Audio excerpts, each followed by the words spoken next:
J'ai été élevée dans une famille très catholique et très pratiquante, avec beaucoup d'engagements paroissiaux, du scoutisme, des pèlerinages très jeunes.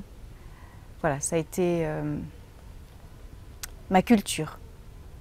Dieu, c'était assez conceptuel, philosophique, lointain aussi.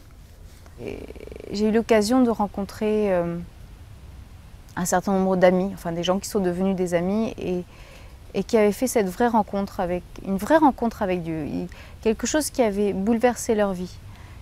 Ça me révoltait beaucoup de moi ne pas pouvoir le vivre. Si Dieu existe vraiment, pourquoi il ne se manifeste pas à moi, vraiment, de façon à me faire sentir la plénitude de son amour. Disons qu'un jour, j'ai poussé un petit peu plus loin ma révolte. Enfin, j'ai voulu faire un deal. Je lui ai dit, voilà, je te donne une semaine de ma vie que je te consacre.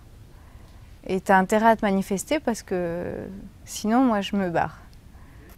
Donc, je suis partie une semaine en retraite dans un lieu qui s'appelle Eucharistein, en Suisse. En fait, la majeure partie de ma prière et de ma préoccupation, c'était de rechercher un signe que je pourrais demander à Dieu, qui soit à la fois pas trop loufoque, enfin plausible, et en même temps assez compliqué pour que, disons que ce soit difficile, que ça n'arrive que par hasard. Et donc, je voulais qu'en repartant dans le train du retour, il y ait quelqu'un qui m'adresse la parole, qui me parle de Dieu et qui m'embrasse. La semaine s'est terminée et j'ai posé un acte de foi pendant cette semaine-là et j'ai dit, voilà, j'accepte de continuer avec toi, même si tu ne te manifestes pas et même si ça doit durer jusqu'à la fin de mes jours. C'est pas grave parce que pour moi, finalement, la manifestation de l'amour de Dieu, je le trouvais dans mes frères. Donc je prends le train. À une station monte une dame africaine avec une coiffure absolument incroyable.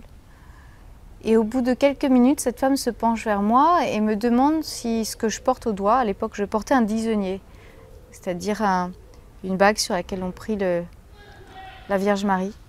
Puis elle commence à me parler de sa vie, je crois qu'elle était camerounaise et elle s'appelait Clémentine.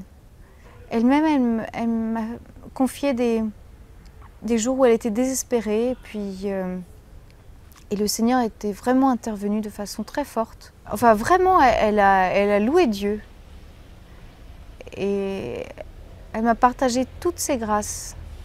Et puis elle s'est levée puisqu'elle descendait à une station d'après. Et moi, j'ai pas bronché. Et là, elle m'a dit, mais est-ce que je peux vous embrasser? Alors j'ai dit bien sûr, et puis on s'est embrassé. Elle est descendue du train. Et puis voilà, j'ai jamais eu de nouvelles. On avait échangé nos numéros, mais j'ai jamais eu de nouvelles. En même temps, ce que je veux dire, ce qui est très important pour moi, c'est que je me rends compte, l'étape de cette semaine-là, c'était que